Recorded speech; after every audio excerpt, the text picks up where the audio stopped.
মা বোনরা রাতে ঘুমানোর পূর্বে ছোট্ট সূরা 3 বার পড়লে ওই স্বামীর সংসারে কোনো অভাব থাকবে না, ওই স্বামীর সংসারে কখনো বড় বিপদ আসবে না।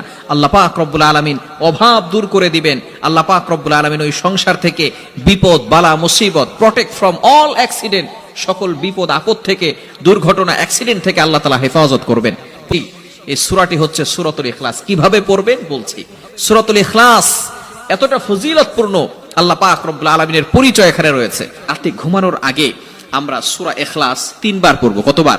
হাদিসের ভিতরে এসেছে কোন ব্যক্তি যদি সূরা ইখলাস একবার পাঠ করে, কোরআন শরীফের 10 পারা পড়লে যে সওয়াব হয়, সেই সওয়াব আল্লাহ তাআলা তার আমলনামায় দিয়ে দিবে। বলেন সুবহানাল্লাহ।